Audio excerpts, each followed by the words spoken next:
3. Keluh kesah Ayub.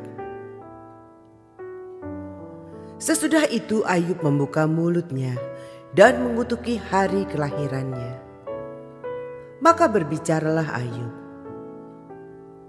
biarlah hilang lenyap hari kelahiranku, dan malam yang mengatakan seorang anak laki-laki telah ada dalam kandungan.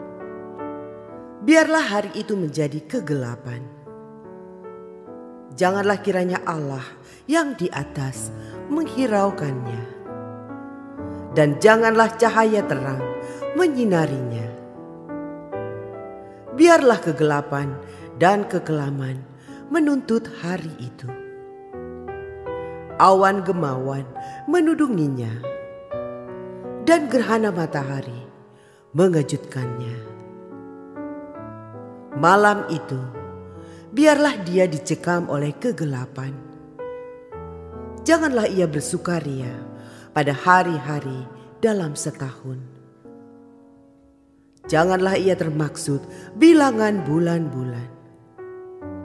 Ya, biarlah pada malam itu tidak ada yang melahirkan, dan tidak terdengar suara kegirangan.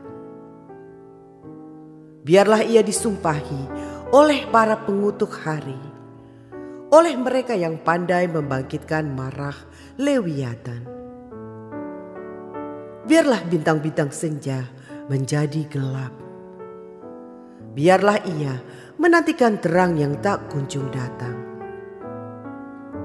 Janganlah ia melihat merekahnya fajar, karena tidak ditutupnya pintu kandungan ibuku, dan tidak disembunyikannya kesusahan dari mataku. Mengapa aku tidak mati waktu aku lahir, atau binasa waktu aku keluar dari kandungan? Mengapa pangkuan menerima aku? Mengapa ada buah dada sehingga aku dapat menyusu? Jikalau tidak, aku sekarang berbaring dan tenang. Aku tertidur dan mendapat istirahat bersama-sama raja-raja dan penasehat-penasehat di bumi yang mendirikan kembali reruntuhan bagi dirinya, atau bersama-sama pembesar-pembesar yang mempunyai emas, yang memenuhi rumahnya dengan perak. Atau mengapa aku tidak seperti anak gugur yang disembunyikan, seperti bayi yang tidak melihat terang? Di sanalah orang fasik berhenti menimbulkan huru hara. Di sanalah mereka yang kehabisan tenaga mendapat istirahat, dan para tawanan bersama-sama menjadi tenang. Mereka tidak lagi mendengar suara pengerah. Di sana orang kecil dan orang besar sama, dan budak bebas daripada tuannya.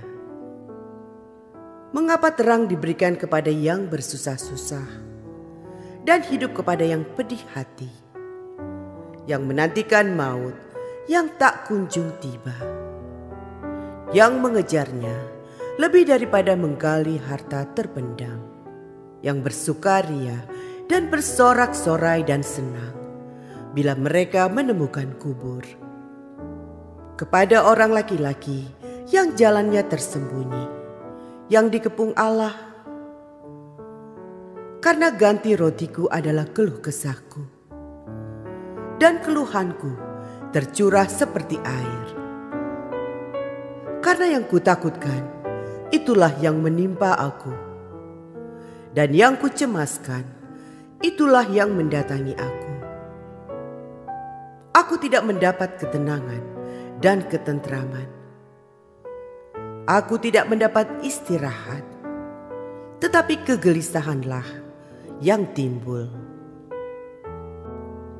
Ayub 4. Percakapan Ayub dengan sahabat-sahabatnya.